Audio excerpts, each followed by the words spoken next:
Yaakov Avinu in this week's Parshas is about to leave the world.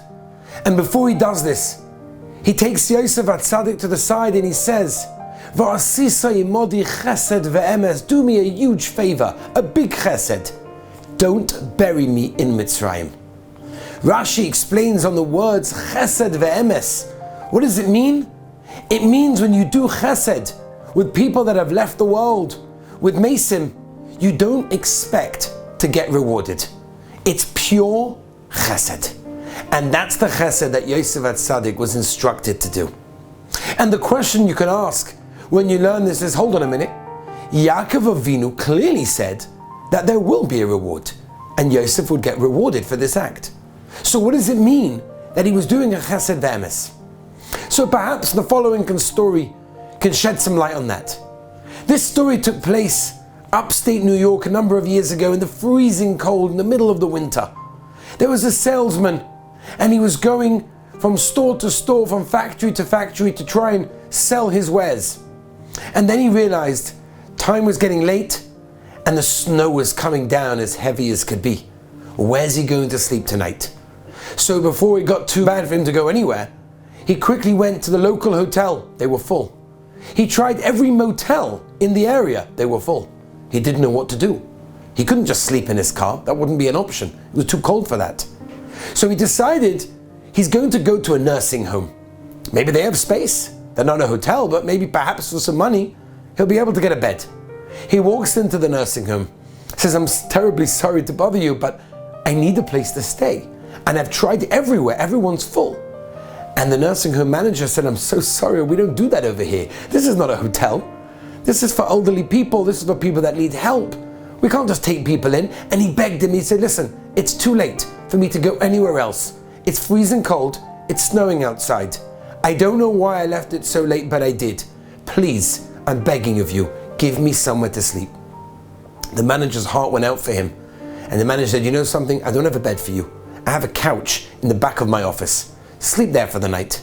He was so happy. Thank you so much. He took his bags and he went to rest for the night on the couch in the manager's office. The next morning he wakes up. The manager says, I hope you managed to get some sleep. He said, sure I did. I'd like to pay you. The manager said, no. This wasn't for money. I just wanted to help you. I felt bad for you. So the man said, listen, I'm Jewish and we very much are big believers of showing our gratitude. I need to pay you. So the manager said, you're Jewish? That's amazing. There's a woman who was in this nursing home, Mrs. Goldberg. She passed away a few days ago. I didn't have any family members. There were no contact members, nothing. I didn't know what to do. I was going to have her cremated. And then I checked the records, that the records clearly said that when she leaves this world, she wants to be buried in a Jewish cemetery. I don't know any Jewish cemeteries. I don't even know any Jewish people. But you're here, you're Jewish. Please take her for me and bury her. The man couldn't believe it. Look at this Hashgacha Pratis. The snowstorm was for a purpose of burying a Jewish woman. He said, sure. They took a coffin, they put her inside, and he put her in the back of his truck. He starts to go to some of the Jewish cemeteries that he knows. And each one says, I'm terribly sorry, but we have no space, everything's paid for, what can I help you? And he goes from one to the other until he reaches one that says, interestingly enough, we have a section specifically for Mesa Mitzvah. For people that have no relatives to bury them, no one to pay for them, we have a section specifically for them. He was overjoyed. He's going to perform the mitzvah of burying a woman. And they asked for the name and the contact details and the various information. He gave the piece of paper that he got from the nursing home. The person in the cemetery almost fainted. He couldn't believe it. For a few minutes he couldn't get his breath. So the man said, what happened? What's going on? What did I do wrong? And he said, absolutely nothing. But when I saw the name, I couldn't believe it.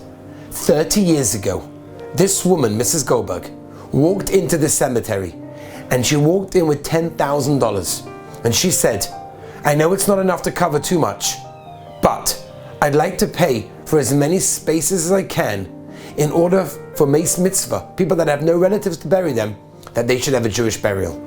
And this woman is the one that's being buried in that exact section. When we do chesed, we don't do it for the reward in mind. We do it because that's what a Yid does. Yosef HaTzadik took Yaakov out of Mitzrayim, not because of the reward he was promised, but rather because he was a Yid, and a Yid always does chesed. Have a wonderful Shabbos. To listen to more by Rabbi Avi Wiesenfeld, visit